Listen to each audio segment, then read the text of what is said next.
Now we come on to our detailed targeting area. Don't pay much attention to the word detailed, or the phrase detailed targeting rather.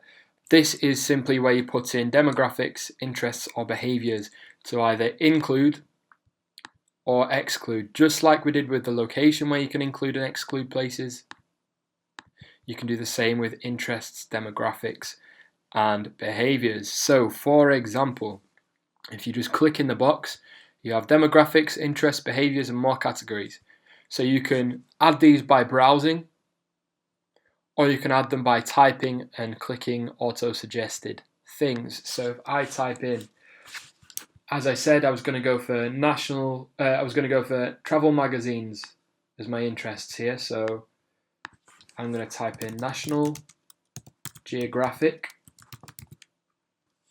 Now, National Geographic, no caps is an interest. National Geographic caps here is an employer. National Geographic schools, universities. And as you can see, it says each one here. It says what category it comes under. I like to stick with interests. You've got National Geographic Channel, National Geographic Magazine. So if it's a sub, sort of thing, it'll say it next to it. So we've got National Geographic Magazine.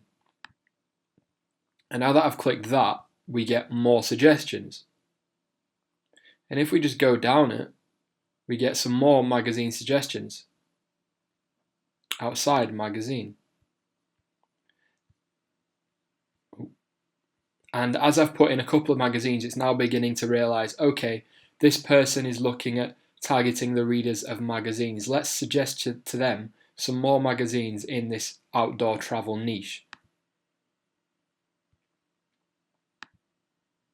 And this is how helpful Facebook is, because obviously Facebook are going to be as helpful as possible because they want you to be successful.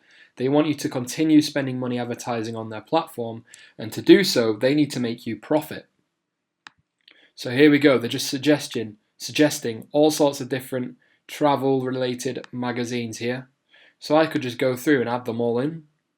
And what this does to my audience is it basically only includes people who are interested in at least one of these things that I have just input here. Include people who match at least one of the following. So my ad is now only going to be shown to people who use Facebook, who are on Facebook, who match this demographic, so they live worldwide, so they at least live somewhere.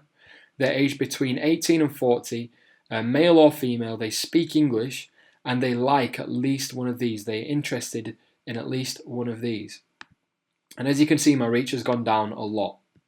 It's now 88 million. It still is far too big. So to make this more specific, what we can do is narrow the audience. And now this is what we call stacking interests. We are stacking one interest on top of the other. So we can now think of some more travel related things. So what about travel magazines and channels? Travel magazines and TV channels. So we've got National Geographic Channel. Oh, my bad. If you put something in by accident, just press the X to get rid of it. If you want to get rid of a whole stack of interests, just press the X here. There you go. Obviously, I don't want to do that.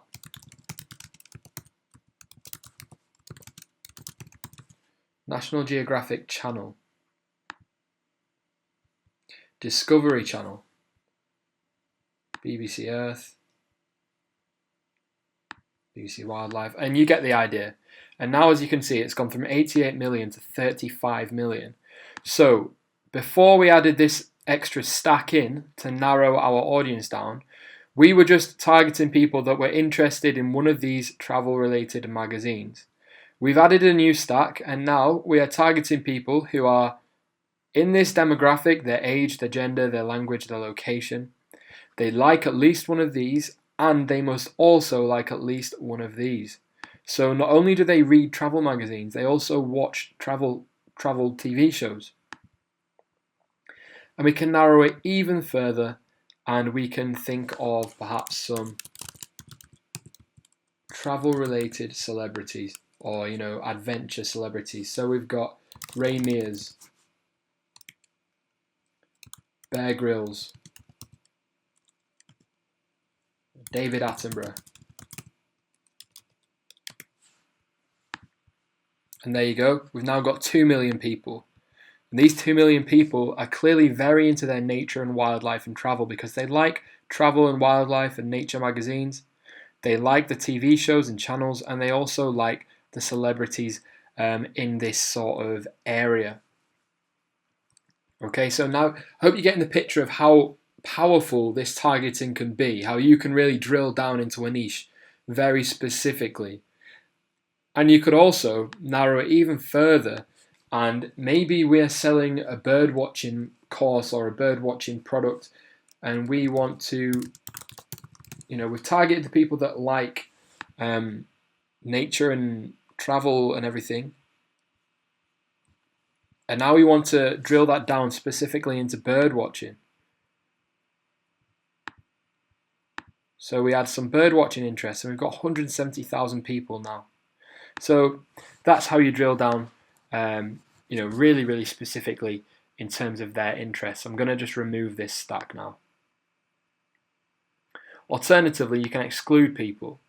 So we can actually try to exclude some of these 2 million people based on their demographics, interests, or behaviours. So we could exclude people who are, if we go for financial,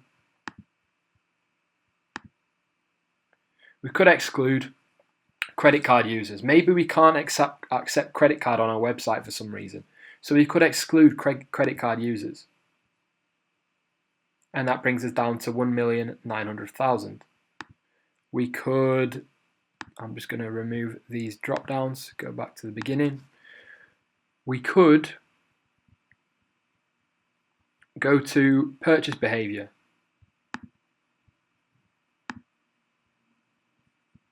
Or not, sorry, we could go to travel. We could exclude people who are frequent international travelers. I'm not sure why we would do that. We could exclude commuters, but again, I don't know why we'd do that. But I hope you understand how engaged and how deep this can go. We could exclude specific mobile devices. So we could exclude tablet owners. Maybe we don't want tablet owners. We could exclude people who don't have 3G or 4G or Wi-Fi. So we could exclude 2G people. We could just want to target people who rely on Wi-Fi. We may want to sell them, we might be selling phone packages, mobile data packages. So we want to exclude people that already have mobile data packages and just rely on people who, just look for people who are reliant on Wi-Fi to access the internet. So that's how clever you can be here if you look at the different options available to you. You could exclude people who use a specific brand. Anyway, I'll end that here, but that is, quite a good overview of how detailed you can be, how to use interest targeting, how to use flex interest targeting, which is what this is. I call it stack interest targeting, but some people will call it flex interest targeting. So you know how to include people, you know how to exclude people, you know how to narrow it further. And you can also click this box if you like, which is just going to expand the interests and therefore the reach. It may increase conversions at a lower cost per conversion. This basically just relies on Facebook's knowledge, data, and algorithms. You can tick it if you want. I do tend to tick it. So that is the end of the video on interest targeting. I hope it's been helpful, and I hope that you have got a good idea of how to actually use this feature effectively.